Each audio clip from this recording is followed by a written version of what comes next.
Hello, everybody. Thank you for tuning into Verbal Assault Livestream. I'm your host, Marquis Devereaux, coming to you with a podcast with political points of view. We use real people speaking about real issues in real time. And now, with the COVID-19 crisis, we're coming to you remotely. I have joining me my co-host who's coming to us from Stratford, Connecticut, Mr. Samuel Kucherak, who is an entrepreneur. He is also someone who has recently informed me he does business in China, Australia, as well as Kuwait, and he has an acting background. How do you like that? Hello, Samuel. How are you doing today? Hello, Marquis, and everybody else. Hello, everyone. Bubbling with personality there, I see. Yeah. I should have went ladies first, but being that I'm one of those younger types, not quite a millennial, my mother should have done better in the manners department for me. But I'd like to introduce Ms. Cherokee Black. She is a writer, she's an editor, she's a producer, and she's someone who's very quick to inform you that her family comes from the Upper West Side of Manhattan, New York City. She has a multicultural background and a multicultural point of view. Hello, Ms. Cherokee Black. Thanks for joining us today. If that's only relevant if you say going back to the 1800s. Yes. I think, yeah, when it was horses and buggies and farmland. Thank you for the share. Okay. Yeah. And then returning from a hiatus in Mississippi, where there were all types of weather things going on that I care not to explain on this show. He has run for city council in New York City twice. He is an activist. He is also a member of the Nation of Islam. His name is Mr. Julius Tajin. Did I say your name right, Julius? Tajudeen. I give up. It's kind of like one of those words that just has every letter, every consonant of the alphabet and a few vowels. I can't get it right. To our audience, I'd like to thank you for joining us. If you're listening to us on a platform, hopefully you're on Spotify, Apple Podcasts, or Google Podcasts, or one of the other 11 platforms, and I'm very happy to have you as well as my guests and co-hosts. If you're watching us on Facebook, Instagram, Twitter, or perhaps YouTube. I understand that we've been doing some Facebook Live videos. I understand the numbers are going up on Twitter as well, and I want to say thank you. We all want to say thank you. If you are listening to us for the first time, just so that you know, we are listener supported. You can become a sponsor or you can contribute to our program by going to Patreon, going to Twitch, or one of the other 11 other anchor platforms that will allow you to contribute. We are listener supported. So if you like what we do, let us know, write to us, listen to us, say thank you. We appreciate the feedback. Now, going into today's topic, we're doing an overview of last week, and my co-host Samuel Kuchera was adamant and says, why do you want to do that? That may not be the right thing for the brand. I think, Samuel, at this point in the show, we have went as far as having you and I debate on the show. Yes. In addition to that, we have had up to 8 or 9 people on the panel. And I think last week, the fact that we've exceeded 100 shows in our relaunch, the fact that we're on additional platforms on social media, the fact that we are now being listened to in Australia, in the United Kingdom, and in Canada, I think it's a good time to see how far we've come. So for our audience, last week we had some challenging subjects on the show, and some viewers pushed back very, very hard. We had one one participant that just left the show abruptly. And unfortunately, the conversation involved race. And in America, race is a very, very sensitive topic. Whether you identify as African-American, European-American, Asian-American, or what have you, race is always a sensitive topic in America. So what I'd like to know from you guys, Samuel, first of all, you being a co-host here, you being an independent, having a right-leaning point of view, do you feel that the platform is a place for a safe space for discussion? Absolutely. I think that as the host and co-host, we're supposed to be directing the conversation.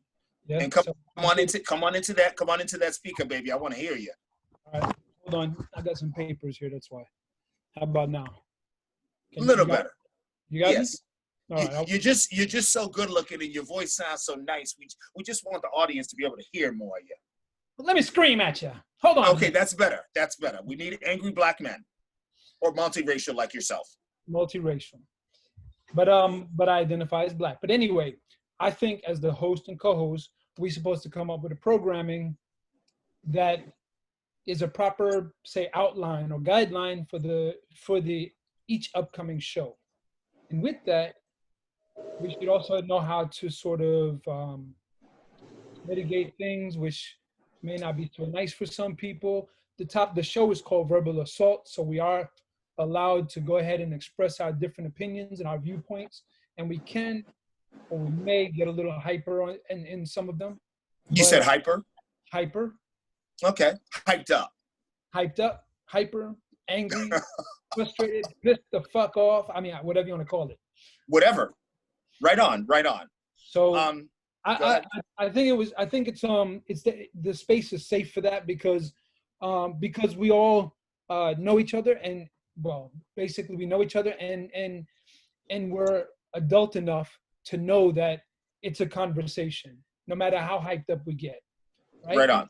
And that we're all adult enough to know that it's your opinion, your viewpoint, and I respect that as you should respect mine. Yes. Just to put it out in front of the panel, I'm on Facebook often, and now Facebook gives us an exposure to 1 billion people. So it's sort of like going to the Super Bowl and putting on a commercial. Many eyeballs are going to see the commercial. And I often invite right-leaning people. Samuel, you're an independent. You lean right. You're pro-Trump. I'm an independent. I'm a progressive independent. So in some people's minds, I lean left. I'm conservative on some things, and I'm quite right on other things. But at the end of the day, I consider myself a progressive. Cherokee Black, I'd like to get some feedback from yourself. As a woman on the program, our female listeners have increased dramatically. And one of the things when I first created the show that I was very sensitive about was not having women on because the show is called Verbal Assault. And I felt that women were going to hold back on sharing their points of view. You have not held back at all. As a matter of fact, you have said, I want to make sure that I don't get labeled as an angry Black woman because you're giving a point of view as a woman of color. I'd like you to just elaborate on that somewhat, because I personally, as the host of the show, don't feel you get enough talk time. Thank you. That's because men always talk over me, as we discussed before. Men always talk over women. We're not supposed to have a voice. That's why. They do that, Cherokee? They talk over you? All the time. Even Julius, even in personal relationships, yes. I'm alone with a cat for a reason, real. Yeah, and so in order to get my point across, I end up being aggressive or I prefer the word assertive, and I might have to raise my voice a couple of octaves, and I may even end up shouting. There was a situation on the podcast where someone was really offending me, and I ended up cursing him out. That's not how I want to be perceived to the public, as someone who curses like a sailor and is crazy.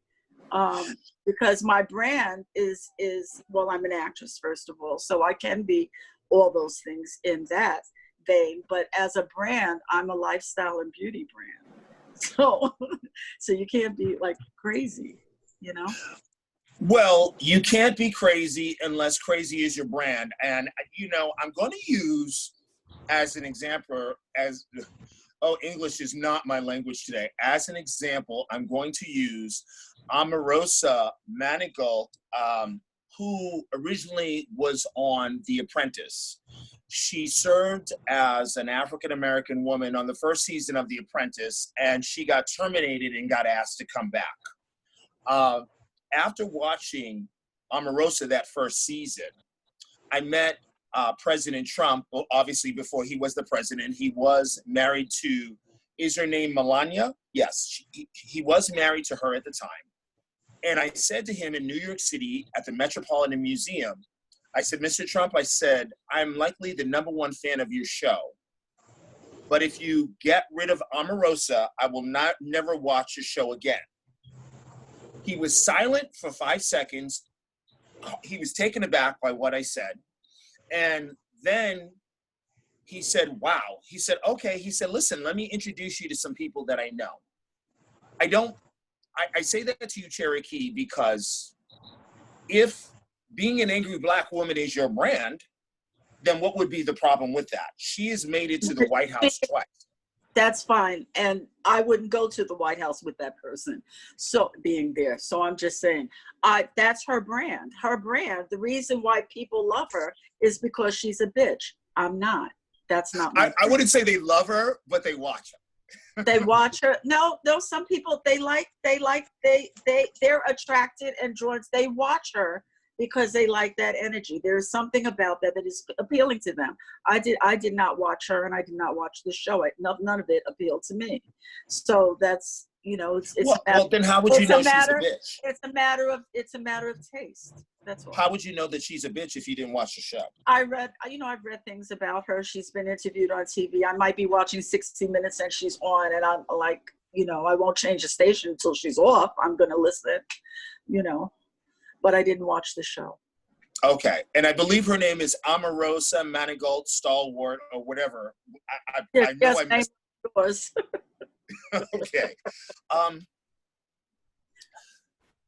Julius, you have run on the Democratic ticket a couple of times.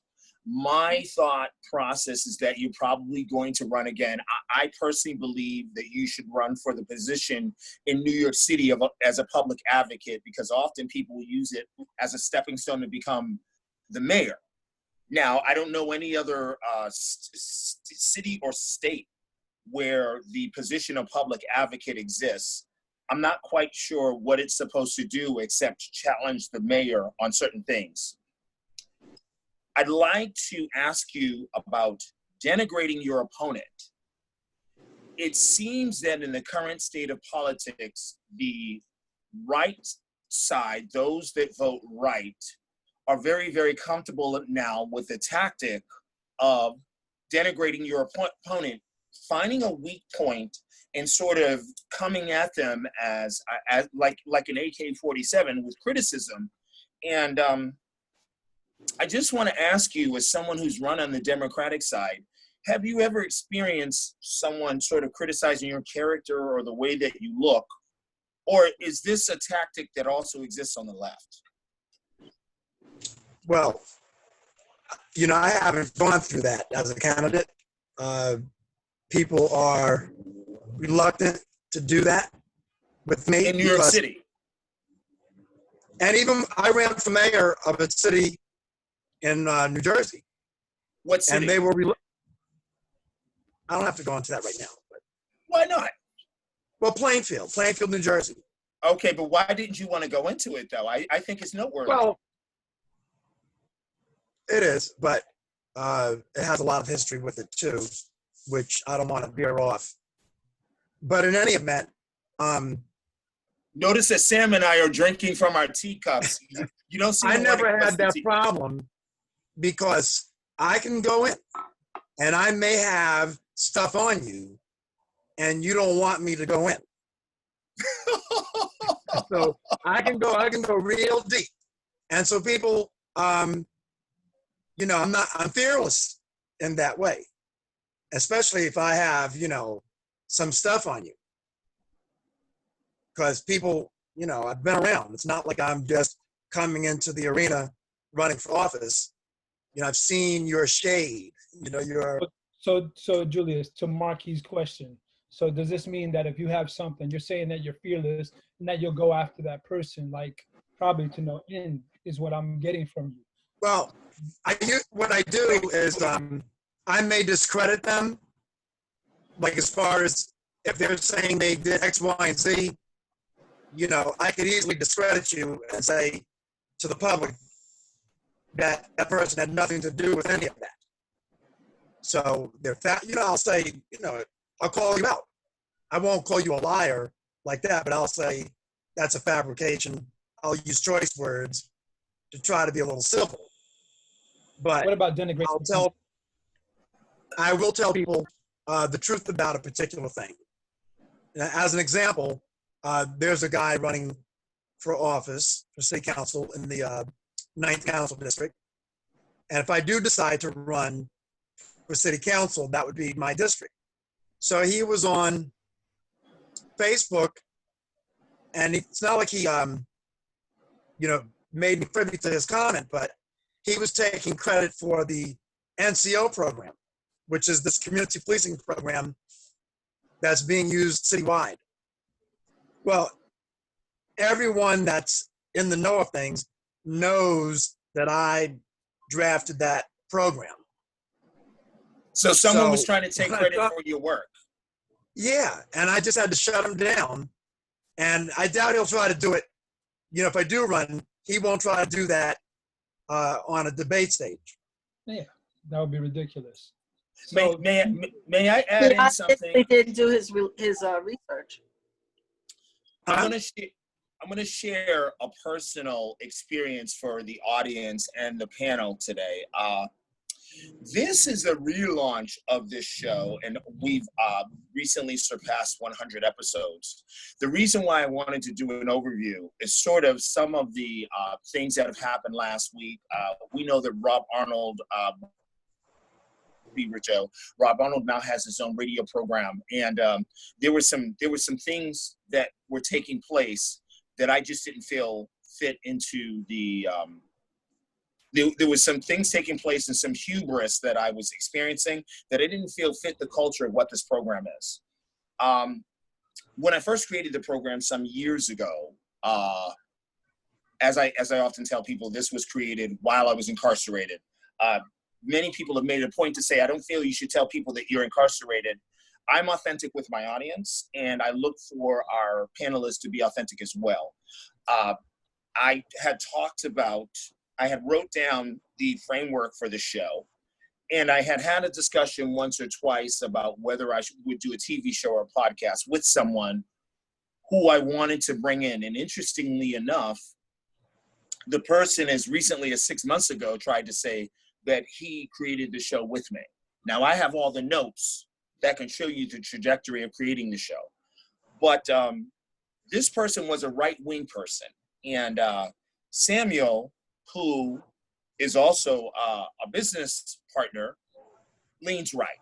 So my friends are often leaning right, but I notice sometimes with people that lean right is they feel that people on the left are not really serious about how they run their business. So with that coming into play, I'd like to ask you all about programming.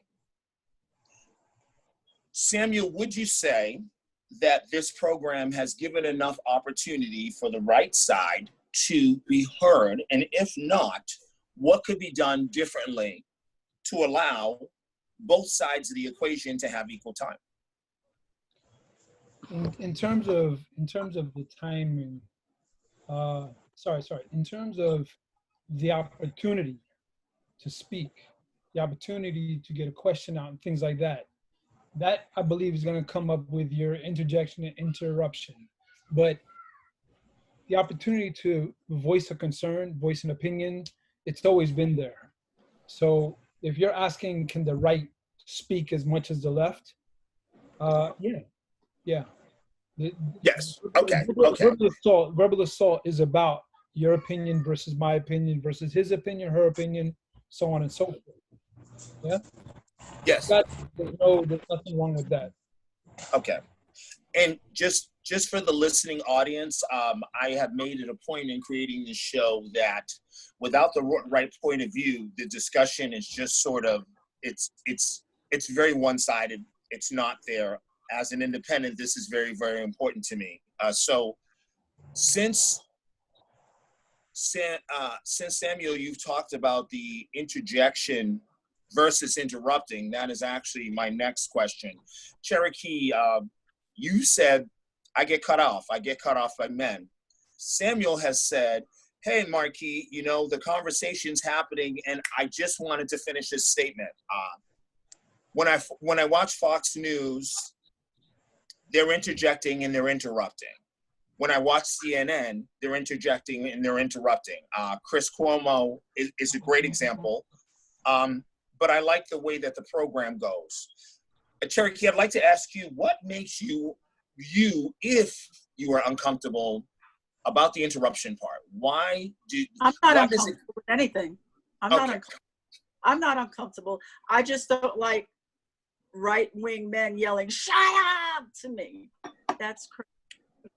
That happened. Is it only right-wing men? If we were in a studio, well, we know who the man was. If you recall, that actually happened on this podcast.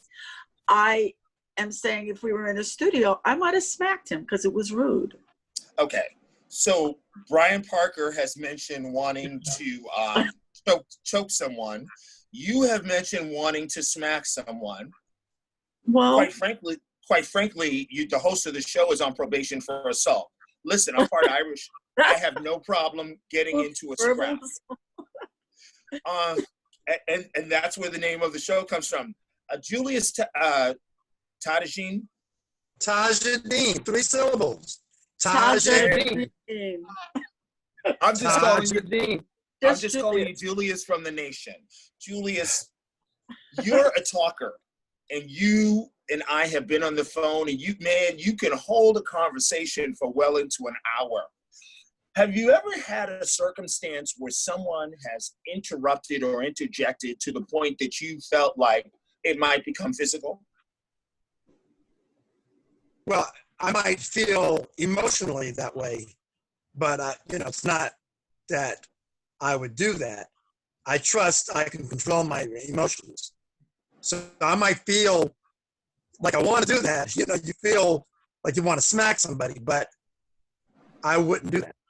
Yeah, I mean, I verbalize it, but I might not do it either. It's an assault. I won't even verbalize it. I won't even say to someone, like, shut the F up, I'll smack you, because I know I'm not going to do it. Yeah. Really? So why say it? That's good. I've had situations where someone has gotten into my face.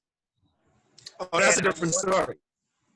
What? Now you get up in my face, and if I feel threatened, that happened to me on 125th Street. This guy, he had a martial art legend, which I was unaware of. Not that it really mattered, but he, as time went on, he was getting more aggressive with me over and over.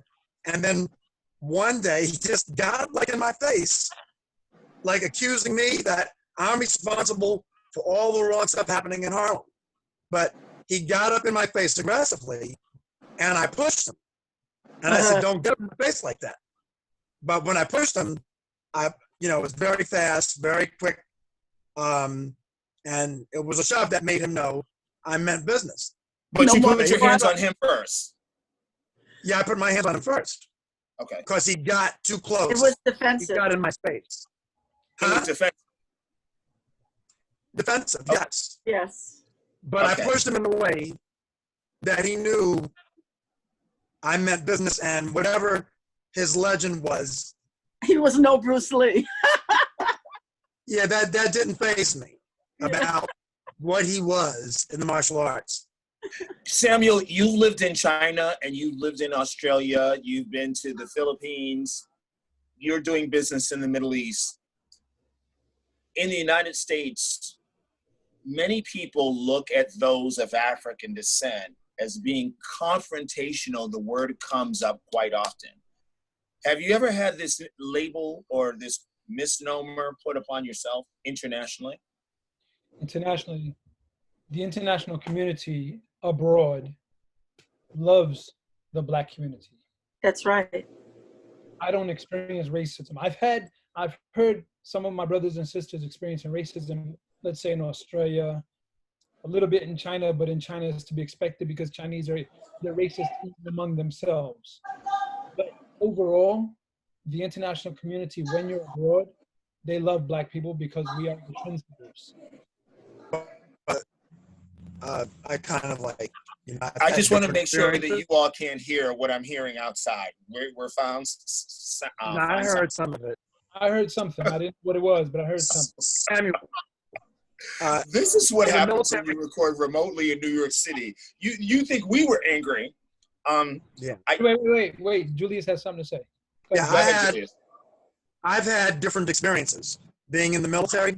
Yep. And in Germany, this is a while back, but they had bars that catered to white folks. And then they had What? bars that catered Hold to on. blacks. Wait a minute. No. Stop. Germany is a white country. How do you have bars that cater to white folks? That means that Well- they don't really admit Black Black military people. people weren't allowed to go into Right. these bars. Right. And I went into this bar not knowing that this bar did not cater to blacks. And Julie, aren't you biracial? That doesn't yeah. matter. it doesn't matter, but they call mixed people in Germany deuce and a half. Deucin? Deuce and a halves. Deuce and halves. Oh, That was a term like a while ago. But if you were racially mixed, they were very much ostracized. War was- babies as well. They when was weren't it? treated. Huh? When was this, Julius? This was in the 70s. So children as young adults or even, after World War II, they would be, that's when we would be in Germany. I have We would friends, be in Germany. Julius. I have friends in Australia. They're ex-military and they've spent a lot of time in Germany. In fact, one of my friends, after the military, moved there and lived there, and he's having a toss-up to say whether he would stay living in Sydney or go back to Germany because he loved But it. what decade is he talking about? Not yours. Yeah, Not- no. Julius is talking about like 40-something years ago. That's now why- hold I on. am. That's Now, right. It had to change. let's be clear. But I've Let's talked be to clear for people- the audience. Let's be clear for the audience that Julius is in his mid-60s. And, Oh, boy. my brother, I've seen you at Where'd the you gym. hear that rumor from?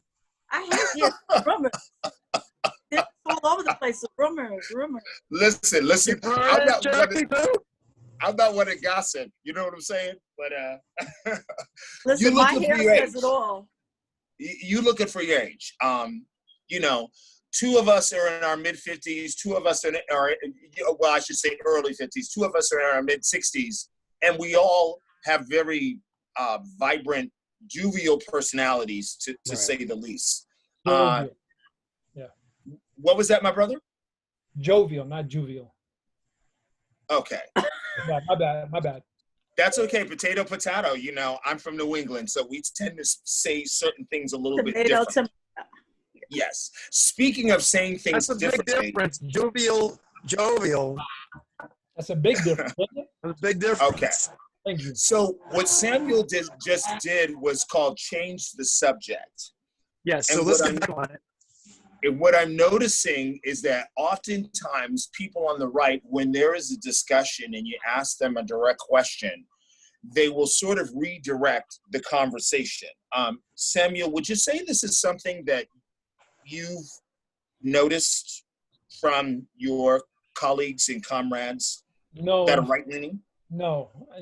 I totally disagree. In fact, Of course you would. I only experienced that on verbal assault, usually done by Marquis Devereaux.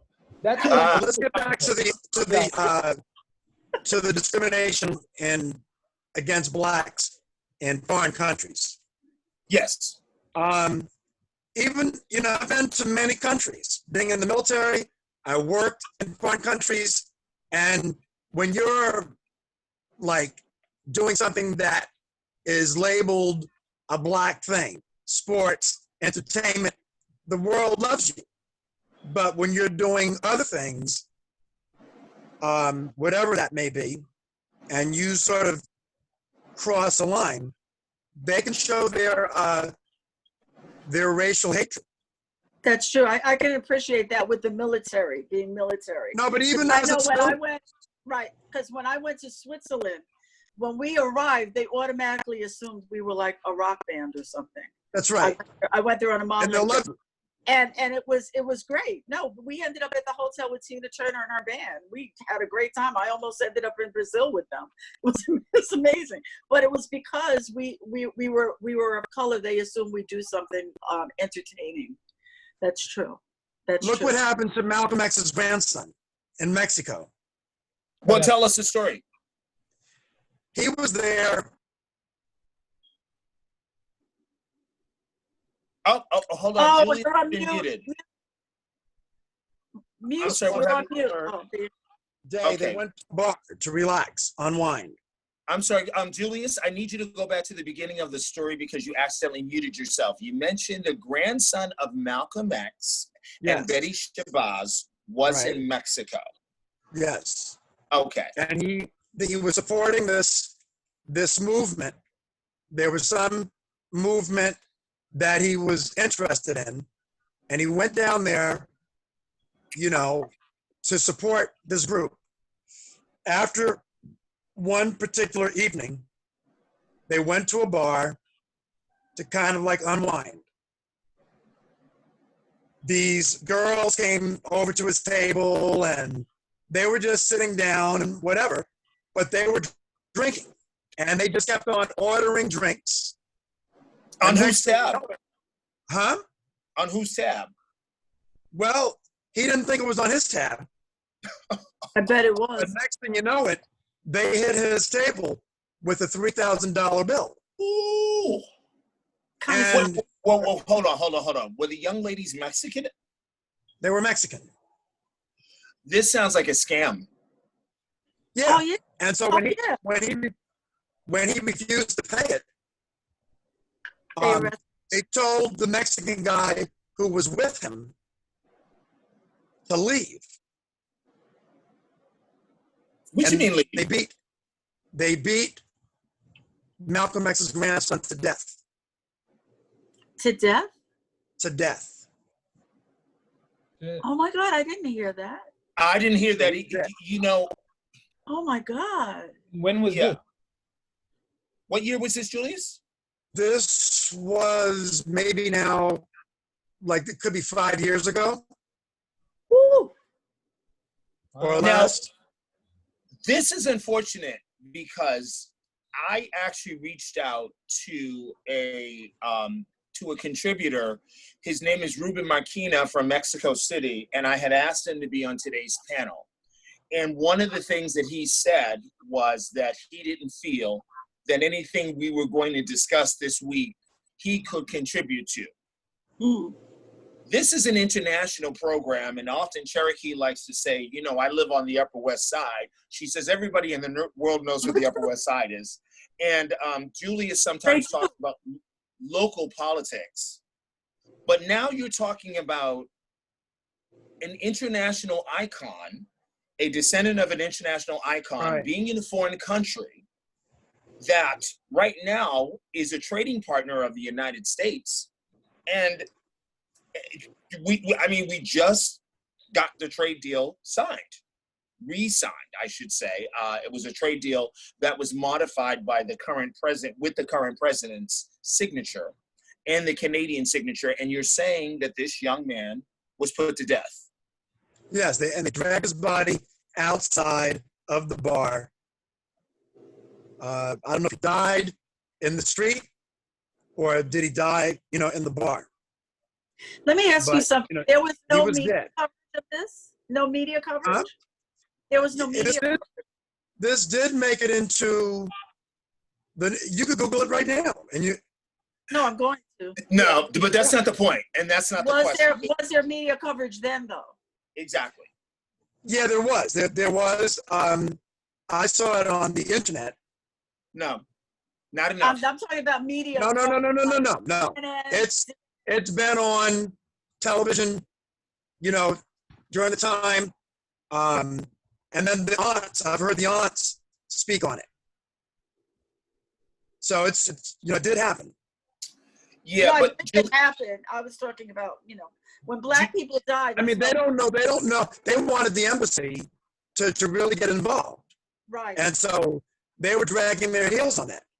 There hasn't been a real thorough investigation on this. That's what I wanted to know. Okay. and No, what there year hasn't. was it, my brother? What year was this? This is under Obama's watch. Wow. Uh oh. Wow. So it's and Samuel, I know you're going to interject here. I'm going to be quiet now. My assumption is that Malcolm X's grandson is African American. Is that correct to assume? Yes. Yes. Okay. And this happened under the watch of an American president who's considered African American. He's actually biracial. He's Kenyan American, and his mother is Hawaiian. I should say lives in the state of Hawaii, in the Pacific Islands. Wow. Samuel, what's your thought on this? Well, as you know, I wasn't in the country at that time, so a lot of information doesn't make it overseas. Probably 5 years ago, I would have been somewhere between Philippines, China, and Australia. I'm not sure at that time. Man, that's crap. And to think that it wasn't news enough that everyone should know this. Like you, I consider you and I consider Cherokee to be very much in the know of things. And if you both are very surprised, that alone surprises me. Now, to think that Barack Obama didn't address the issue for such an icon's grandson. I can't recall the conversation happening. Maybe I was under a rock. I don't know. I find this like crazy. This is just crazy. It's very disturbing. Very disturbing. Julia, you're bringing something to the light that I think everybody should know about. Especially because we're doing business with Mexico at the moment. Yes. We need to pick that ball back up. Yeah, we just started doing business with them. I think it should be. We can't let that go. This is news. Yeah. Hold on 1 second. I'm with y'all still. Just went off. Hold on. We can hear you, my brother. Right. Hold on. We can also see you, my brother. Oh, you can still see me? Yes. Yes. Yep. So get your hand off of that. Okay. Whatever you're doing, don't mess up. Right. So I'm going to tell you. Oh boy. I'm going to tell you that the next time that you buy your phone, okay, I just got a message from production. When you're on your phone, the messages pop up really quick. So give me a second here. Let me see what was said. I don't know where to find the messages at. Well, I'll figure that out. He died. It's been 7 years. He died in 2013. Of the presidency. 2000. You're saying this is at the beginning of the presidency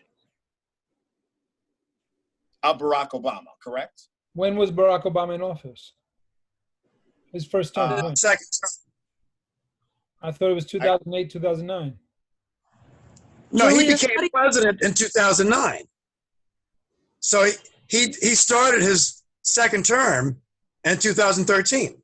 Yeah, but the point is he was there. He's been there from 2009. Yeah, he was the president until 17. So, I mean, this was 2013.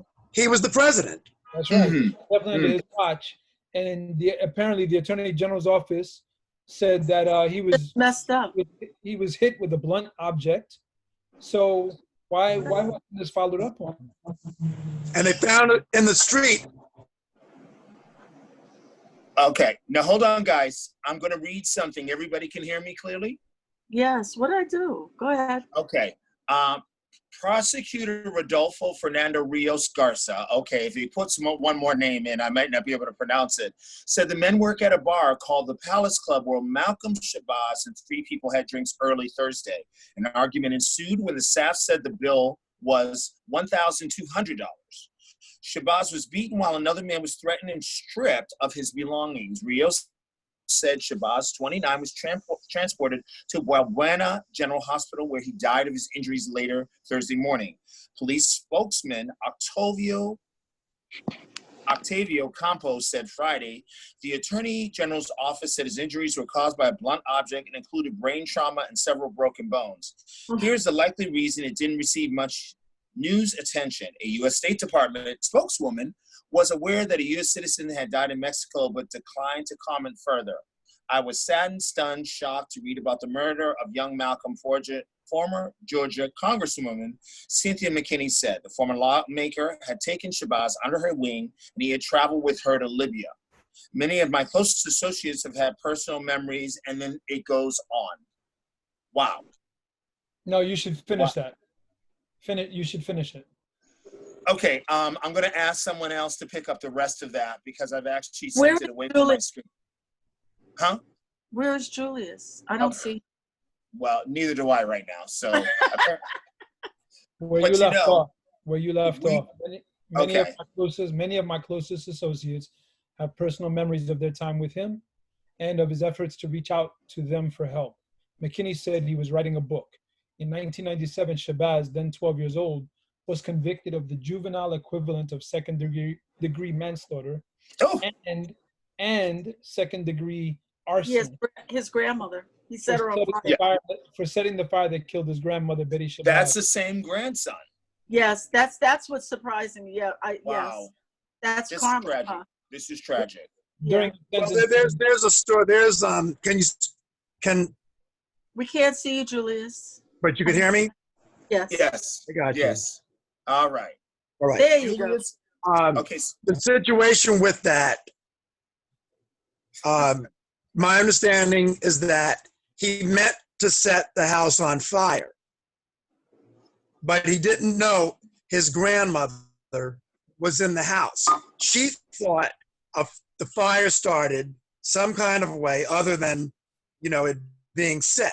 She went back in the house to try to get him. That's how she got burned.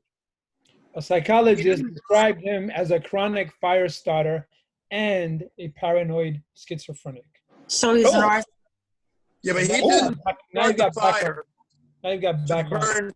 to burn his grandmother. Maybe he didn't mean to burn his grandmother, right? But he's a chronic fire starter. Deliberately setting a fire is a sociopathic behavior. He did mean to set something on fire.